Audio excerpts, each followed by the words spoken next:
Hello, you're listening to Everyday Encouragement, Timeless Truths for Today, a weekly podcast designed to bring you snippets of encouragement to help you as you go about your day. I'm Jenny Guy, your host. Long ago, piles of stones called cairns were erected as memorials to commemorate important events. When Israel was getting ready to enter their Promised Land of Canaan, God told Joshua to make 2 cairns. In this episode, we'll learn why God told Joshua to do that and what his cairns mean for us today. Let's get started. People have always wanted to remember important occasions. To help us remember, we tell and write stories. We draw pictures, and we create memorials just so we can remember those events that impact our lives. Now that smartphones and selfies rule, it's possible to create and capture memories even as they're being made. All we have to do is snap a picture, or 2 or 3, then save the photos on our phones or in the cloud, and voila! Instant retrieval whenever we want to relive those moments. Before there were cameras and smartphones, we used piles of stones called cairns to mark trails and memorialize important events. In the Old Testament, there's a famous example of cairns being constructed to commemorate a momentous occasion. In the 4th chapter of the book of Joshua, God Himself instructed Joshua to build 2 cairns to remind the Israelites of the miracle that He worked when He brought them out of the desert into Canaan, their promised land. I think Joshua's cairns mean something to us today. Here's the story's background. After 40 years of wandering in the desert, the people of Israel are finally standing on the banks of the Jordan River, which borders Canaan. Of all the adults who were freed from slavery in Egypt and experienced the miracle of going through the Red Sea on dry ground to escape the Egyptian army, only Joshua and Caleb are still alive. The people about to enter Canaan on this day are the sons and daughters of that first group. Many of them were little children when they left Egypt. Most of them were born during the 40 years of desert roaming. Therefore, the people standing by the Jordan this day either have a vague memory of the Red Sea miracle, they don't remember it at all, or they don't know about it. All they know is what they are seeing right in front of them. They are ready to enter Canaan, ready to experience God's promise of living in their own land, but they can't do it because every year at this time the Jordan River rises. Now, just when the Israelites want to cross it, the river is impassable. They need a miracle to help them get to the other side. I'd like to read the 4th chapter from the New Living Translation of the Bible. After I've finished, I'll summarize 3 remembrance points from Joshua's cairns that I think are important for us to always keep in mind today. When all the people had crossed the Jordan, the Lord said to Joshua, "Now choose 12 men, 1 from each tribe. Tell them, Take 12 stones from the very place where the priests are standing in the middle of the Jordan. Carry them out and pile them up at the place where you will camp tonight." So Joshua called together the 12 men he had chosen, one from each of the tribes of Israel. He told them, "Go into the middle of the Jordan, in front of the ark of the Lord your God. Each of you must pick up one stone and carry it out on your shoulder, 12 stones in all, one for each of the 12 tribes of Israel. We will use these stones to build a memorial. In the future, your children will ask you, 'What do these stones mean?' Then you can tell them, 'They remind us that the Jordan River stopped flowing when the Ark of the Lord's covenant went across.' These stones will stand as a memorial among the people of Israel forever." So the men did as Joshua had commanded them. They took 12 stones from the middle of the Jordan River, one for each tribe, just as the Lord had told Joshua. They carried them to the place where they camped for the night and constructed the memorial there. Joshua also set up another pile of 12 stones in the middle of the Jordan, at the place where the priests who carried the Ark of the Covenant were standing, and they are there to this day. The priests who were carrying the ark stood in the middle of the river until all of the Lord's commands that Moses had given to Joshua were carried out. Meanwhile, the people hurried across the riverbed.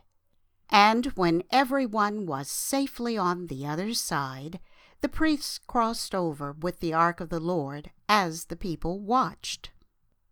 The armed warriors from the tribes of Reuben, Gad, and the half-tribe of Manasseh led the Israelites across the Jordan, just as Moses had directed. These armed men, about 40,000 strong, were ready for battle, and the Lord was with them as they crossed over to the plains of Jericho. That day the Lord made Joshua a great leader in the eyes of all the Israelites, and for the rest of his life they revered him as much as they had revered Moses. The Lord had said to Joshua, "Command the priests carrying the Ark of the Covenant to come up out of the riverbed." So Joshua gave the command.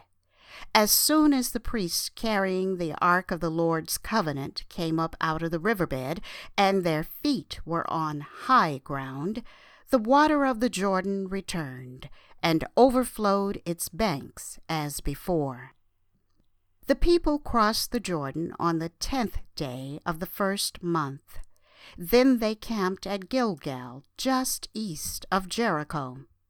It was there, at Gilgal, that Joshua piled up the 12 stones taken from the Jordan River.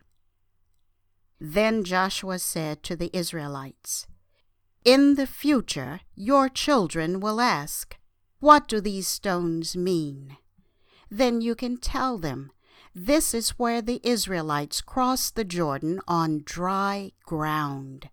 For the Lord your God dried up the river right before your eyes, and he kept it dry until you were all across, just as he did at the Red Sea, when he dried it up until we had all crossed over. He did this so all the nations of the earth might know that the Lord's hand is powerful, and so you might fear the Lord your God forever." As you listened to the story, I'm sure that many significant and meaningful points probably came to your attention.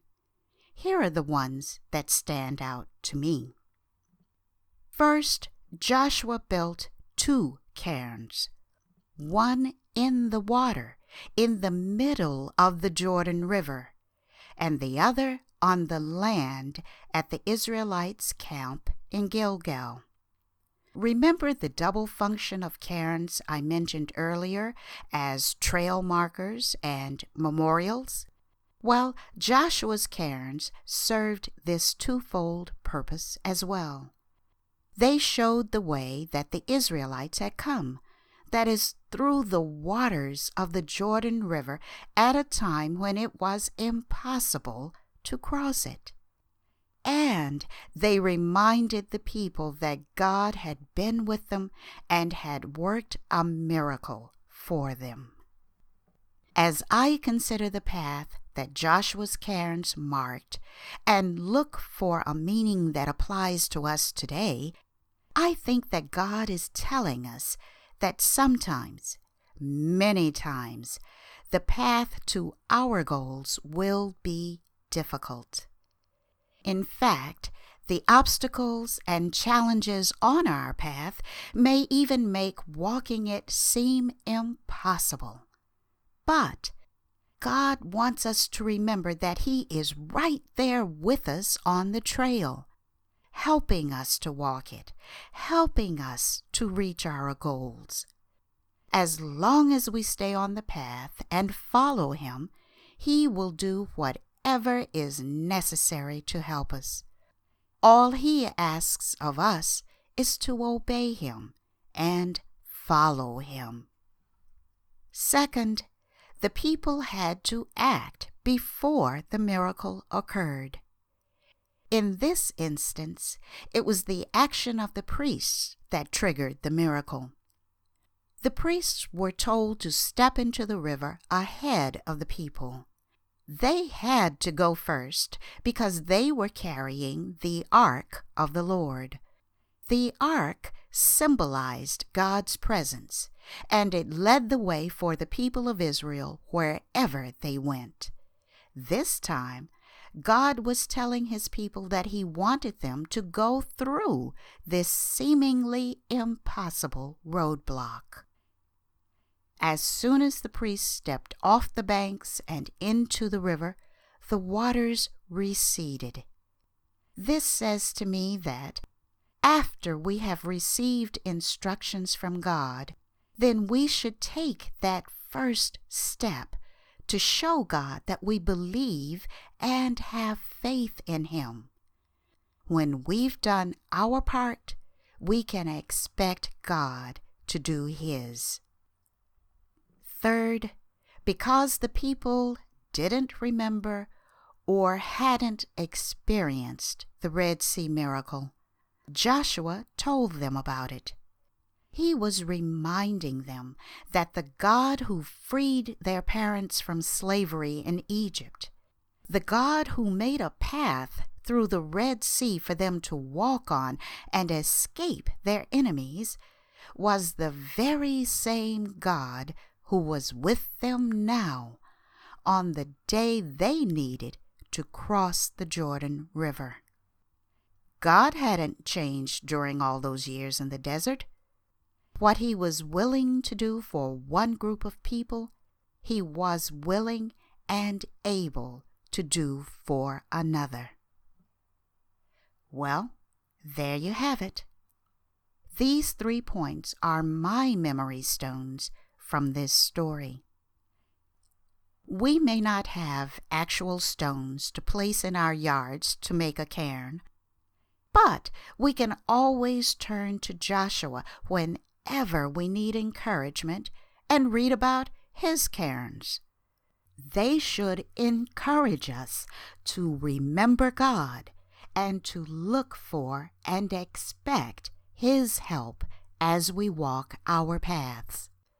Though thousands of years separate us from those who cross the Jordan River, we can rely on the fact that God still has not changed. He is the same yesterday, today, and forever.